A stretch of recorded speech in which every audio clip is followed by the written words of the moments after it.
Bonjour à tous, dans cette vidéo nous allons parler de la loi uniforme. On va continuer sur les lois de probabilité qui vont être du coup continues et on va étudier la première demandée.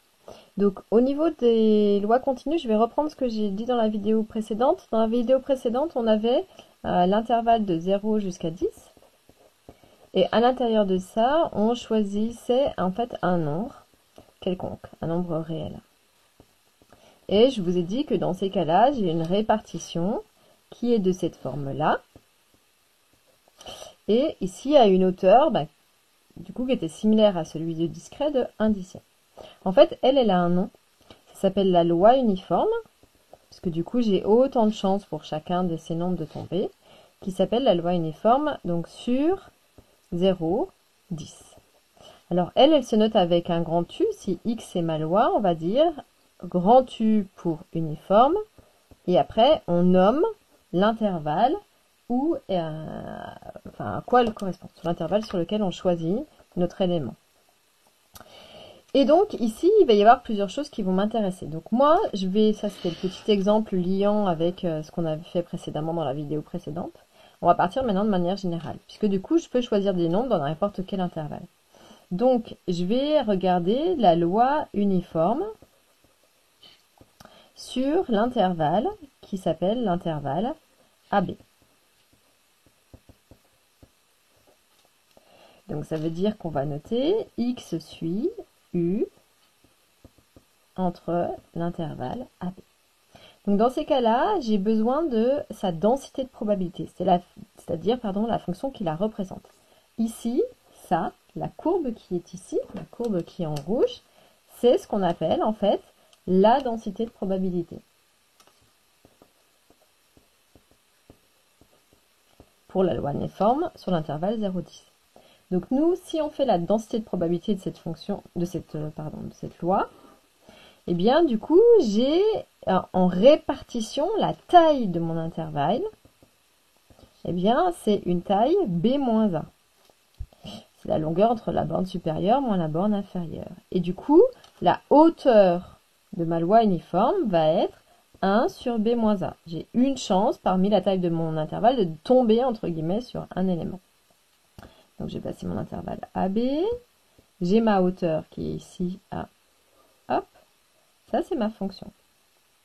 Et donc on voyait que c'est une fonction qui est constante, si je la continuerais, donc c'est-à-dire que ma densité de probabilité,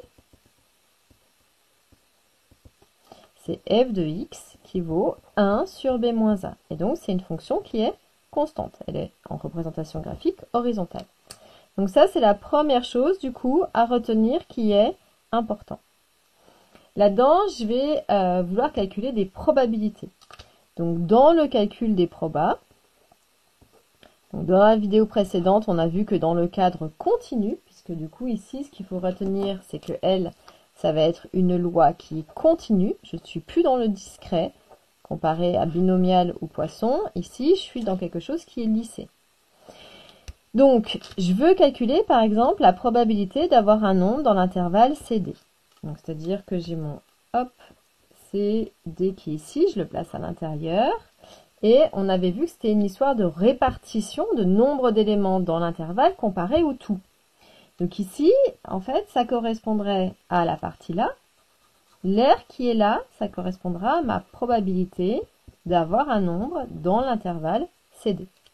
Et donc pour le calculer, eh bien, c'était le nombre d'éléments, c'est-à-dire la répartition. Donc je vais avoir une répartition de D-C par rapport à la taille du tout, c'est-à-dire B-A. Donc ça, c'est la valeur de cet R qui est ici. Qu'on aurait pu calculer et que j'aimerais qu'on calcule parce que ça va nous faire réviser le calcul d'R. Et comme c'est une R, eh bien c'est l'air de quoi? C'est l'air, donc, c'est la courbe entre x égale c et x égale d, les droites qui est verticale, de ma densité de probabilité en intégrant par rapport à dx. Or, ma densité de probabilité, elle vaut cette valeur-là. Donc ça fait l'intégrale entre c et d de la fonction qui va s'appeler 1 sur b-1 par rapport à dx.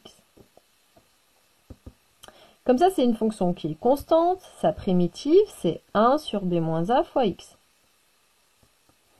pris entre c et d. calcul dunaire, donc je fais l'image de la borne supérieure, donc ça veut dire 1 sur b moins a fois d, moins l'image de la borne inférieure, 1 sur b moins a fois c. Et puis ici, je vais pouvoir mettre un 1 sur b moins a en facteur, pour pouvoir retrouver la même formule, c'est-à-dire que je vais avoir 1 sur b moins a, facteur de d moins c, qui est bien la même formule qui est ici. Là, je vous ai fait la démonstration de pourquoi on avait trouvé une telle probabilité aussi dans la répartition. Petite chose que je voudrais vous ajouter, c'est que si j'ai un élément que j'ajoute ici, et que je veux calculer, je l'appelle petit e, et que je veux calculer la probabilité que x soit égal à petit e, eh bien ici, comme entre e et e, il n'y a pas d'air, je vous rappelle que je suis à 0. Et ce sera le cas de toutes les lois continues. Chaque fois que je suis en un point égal, ma probabilité est nulle. Dans la répartition, la chance d'avoir e parmi le tout, elle est quasiment nulle en fait.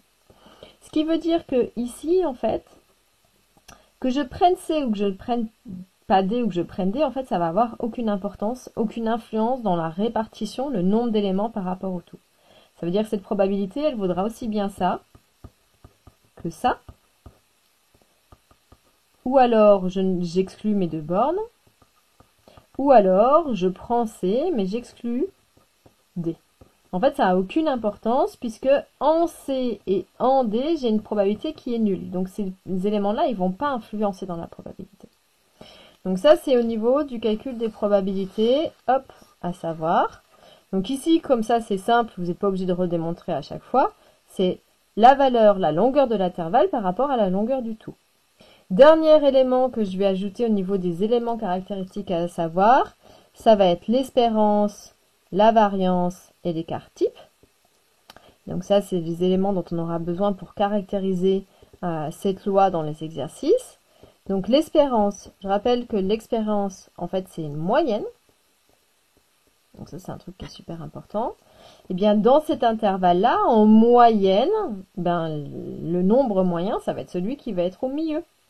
C'est-à-dire que l'espérance, elle vaudra b plus a sur 2.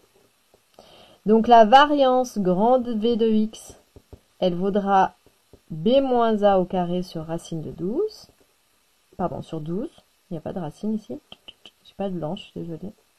Ce qui veut dire que, du coup, l'écart type, c'est pour ça que ça me faisait penser à la racine, ça vaudra juste b moins a sur racine de 12.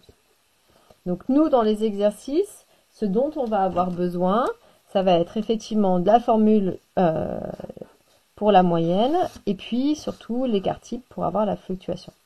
Donc ça, c'est les deux choses à connaître, du coup, par cœur, par rapport à cette loi, qui est la loi uniforme. Donc je répète, si je fais une petite synthèse, la loi uniforme, ce qu'il faut savoir, la valeur de la densité de probabilité, 1 sur b moins a, si l'intervalle sur lequel on choisit nos nombres, c'est b moins a. La manière dont graphiquement elle est représentée et la hauteur de ma densité de probabilité. La valeur de la probabilité si je suis sur un intervalle. Bien retenir qu'en un élément, la probabilité est toujours nulle parce que je suis dans le continu. Et puis du coup, les éléments caractéristiques, la moyenne qui est b plus a sur 2, qui est la valeur de l'espérance, et la valeur de l'écart type qui vaut b moins a sur racine de 12. Donc voilà tout ce qu'il y a à retenir sur la loi uniforme. J'espère que cette vidéo vous aura aidé en mode synthèse. Étudiez les vidéos, je vous les remets dessus à étudier sur mathsvideo.fr. Et pensez, si vous avez aimé cette petite vidéo, de la liker et de la partager sur vos réseaux sociaux. Voilà, je vous remercie, je vous souhaite une bonne journée. À plus tard.